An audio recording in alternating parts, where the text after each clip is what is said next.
Welcome back to 10-Minute Timelines. Please know that our channel is aiming to present this current topic in a balanced way. We will attempt to deliver what is publicly known about the conflict and what both Ukraine and Russia believe as to why they are at war. The year 1991 marked the end of an era.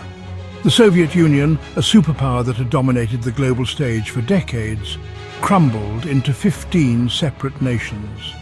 Among them was Ukraine, a vast country with a rich history and a complex identity forged at the crossroads of East and West. The collapse of the Soviet Empire offered Ukraine a unique opportunity to chart its own course as an independent nation. Yet, this newfound freedom came with a heavy legacy. Decades of Soviet rule had left their mark on Ukraine's political, economic and social fabric. Ukraine's early years of independence were marked by a mix of hope and uncertainty. Upon gaining independence, Ukraine faced numerous challenges, including transitioning from a centrally planned economy to a market-based system, addressing entrenched corruption, and navigating its relationship with Russia, which viewed Ukraine's independence through a lens of historical and strategic significance. Despite these challenges, there was a palpable sense of optimism among many Ukrainians. They embraced their newfound sovereignty with enthusiasm, eager to build a democratic and prosperous future for their nation. The transition from a centrally planned economy to a market-based system proved to be a daunting task. Ukraine's industrial heartland, once a powerhouse of Soviet manufacturing, struggled to adapt to the new economic realities. The country was plagued by hyperinflation, widespread unemployment, and a decline in living standards. Political instability further compounded these challenges as different factions vied for power in the vacuum left by the collapse of the Soviet system. Despite the turbulent transition, Ukraine's commitment to democracy remained strong.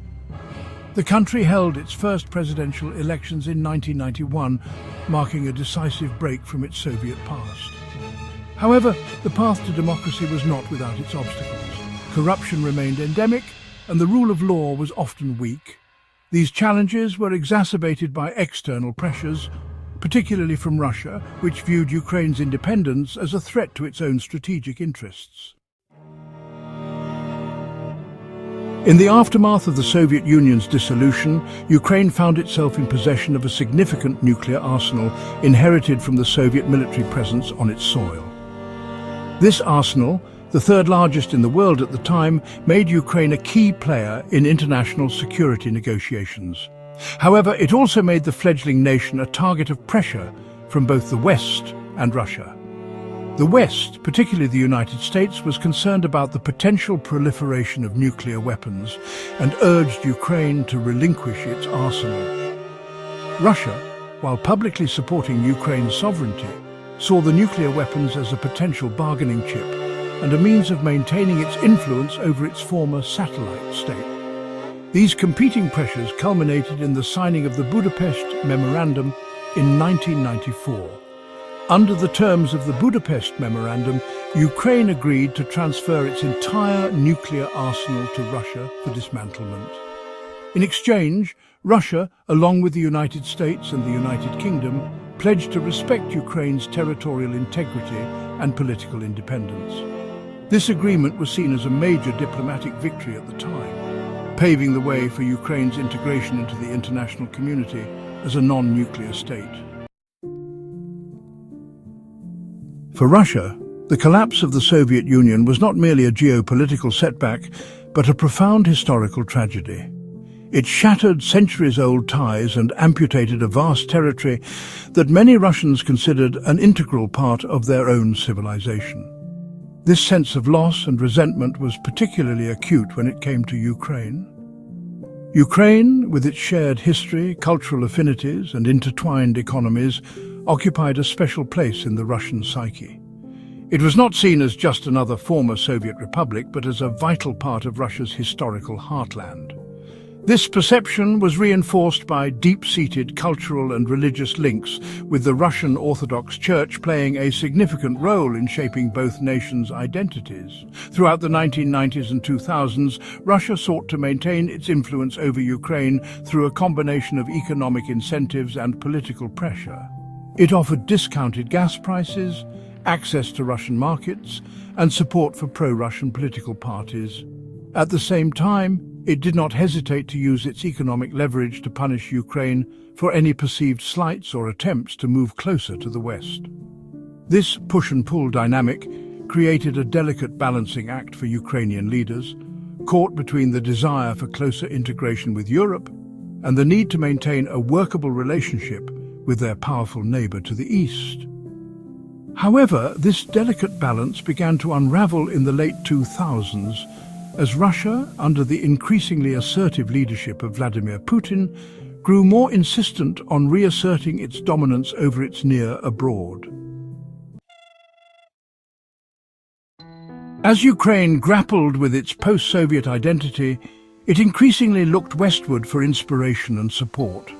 The allure of European integration, with its promise of democracy, economic prosperity, and the rule of law, held a powerful appeal for many Ukrainians, particularly the younger generation that had grown up after the fall of the Iron Curtain. Ukraine's desire for closer ties with the West was not merely driven by economic pragmatism, but also by a deep-seated yearning for freedom and self-determination. The experience of Soviet oppression, coupled with Russia's continued attempts to interfere in Ukraine's internal affairs, fueled a strong desire among many Ukrainians to break free from Moscow's orbit and chart their own course as a sovereign nation. This desire for closer integration with the West manifested itself in various ways. Ukraine actively participated in the European Union's Eastern Partnership program, seeking to deepen its economic and political ties with the bloc. It also sought to strengthen its relationship with NATO, participating in joint military exercises and aspiring to eventually become a member of the alliance. However, Ukraine's aspirations for NATO membership proved to be a major sticking point in its relations with Russia. Moscow perceived NATO's eastward expansion as a direct threat to its security interests and an encroachment upon its sphere of influence. Russian officials have claimed that Western leaders assured them during the post-Cold War period that NATO would not expand eastward. However, the existence and nature of such assurances are subjects of ongoing debate. The year 2014 marked a turning point in Ukraine-Russia relations. What began in late 2013 as a series of protests in Kyiv, known as the Euromaidan movement, advocating for closer European integration and governmental reforms, escalated into a significant political upheaval and subsequent international crisis. Crimea, a strategically important peninsula jutting out into the Black Sea, held particular significance for Russia. It was home to the Russian Black Sea Fleet's naval base at Sevastopol, and its predominantly Russian-speaking population provided fertile ground for Moscow to believe their efforts were justified. In February 2014, following the ouster of Ukraine's pro-Russian president Viktor Yanukovych, armed individuals, often referred to as little green men due to their unmarked uniforms, appeared across Crimea, seizing control of key infrastructure and government buildings. While Russia initially denied their affiliation, it later acknowledged these forces as Russian military personnel. A hastily organized referendum was held on March 16, 2014, with reported results indicating overwhelming support for Crimea's secession from Ukraine and unification with Russia. However, the legitimacy of this referendum is widely disputed. Critics argue that it violated both Ukrainian law and international standards, citing factors such as the presence of Russian military forces in Crimea during the vote and the lack of recognition by international bodies. The annexation of Crimea sent shockwaves through Ukraine and the international community.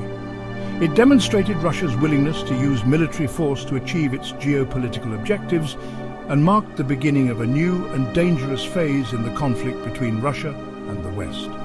Moreover, it set the stage for a protracted conflict in eastern Ukraine.